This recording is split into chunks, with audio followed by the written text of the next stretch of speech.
Shalom Abuna Ezra Soru. Shalom, Abuna Yos. Sudah pakai topi Abu Ezra. Kita ada di belakang situs jemaat di Efesus, jemaat yang kelima yang kita ada di sini di area Turki, sahabat Ngobras.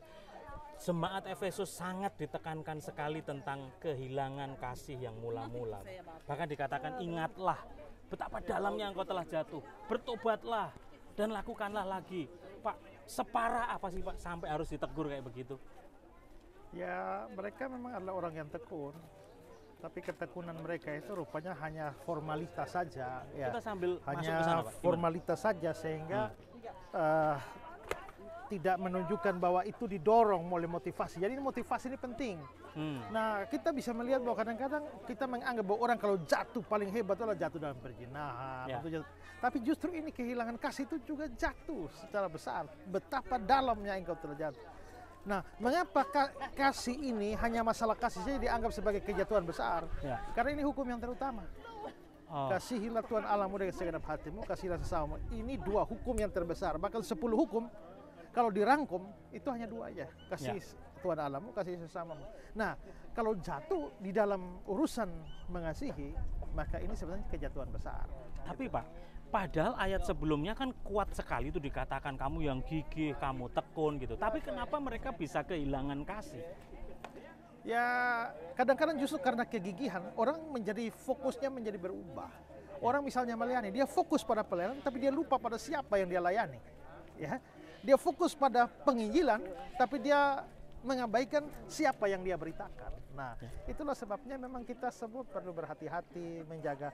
Jadi dari hati menjadi sumber kehidupan.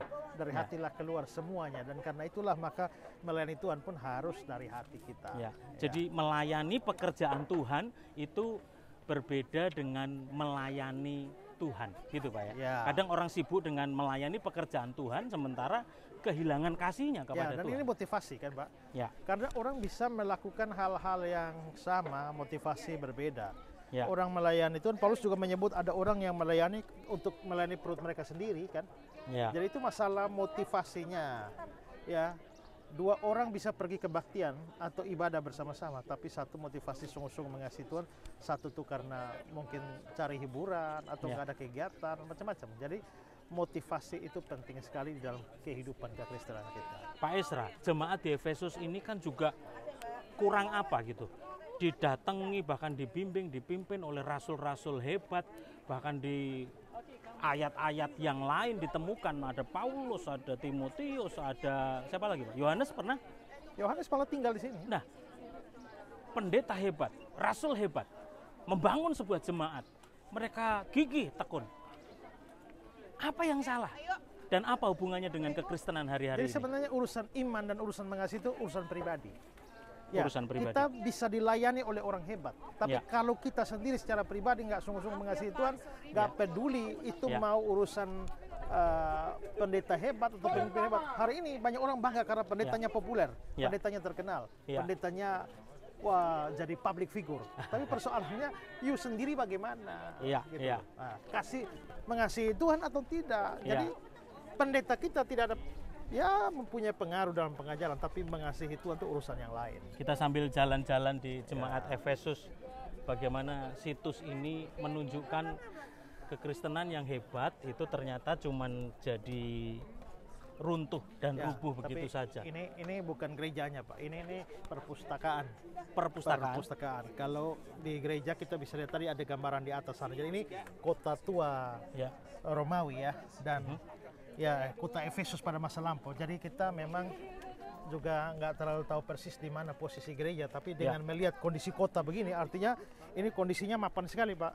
Dan ingat bahwa kemapanan, kenyamanan, dan keamanan itu biasa menjadi ancaman bagi iman. Itu bukan dosa. Kenyamanan. Kemapanan, keamanan, kenyamanan, yang orang sering zona nyaman. Itu bahaya bagi iman kalau kita tidak bisa berespon terhadap semua itu dengan baik. Aman, nyaman, bahkan kaya itu bukan sesuatu hal yang salah. Tapi ketika fokus kita berubah, kekayaan, kenyamanan, keamanan itu tujuan hidup atau sarana untuk hidup. Nah, begitu orang menjadikan tujuan hidup, maka motivasinya berubah. Maka kasih kepada Tuhan itu menjadi luntur. Sahabat Ngobras, itu sebabnya ada quote bilang gini, life begin at the end of your comfort zone. Hidupmu akan mulai betul-betul bergairah ketika engkau di akhir dari zona nyamanmu, keluar dari zona nyamanmu. Ya kadang-kadang berbahaya juga Pak ya, kita gigih tekun, dipuji, disanjung. Waduh, kayaknya semuanya dilayani sehingga kita lupa bahwa padahal kita seharusnya melayani. Ya. Closing statement dari jemaat di Efesus buat sahabat Ngobras Pak Isa. Ya, selalu memperhatikan dan introspeksi terhadap motivasi hati kita. Apapun yang kita lakukan. Paulus bilang di dalam 1 Korintus ya, jikalau engkau makan, jikalau engkau minum, jikalau engkau melakukan apapun juga lakukan untuk kemuliaan Tuhan. Dan itu baru bisa terjadi kalau kita punya hati mengasihi Tuhan. Gitu ya. Sahabat Ngobras, mari kita uji apakah hati kita sungguh mengasihi Tuhan.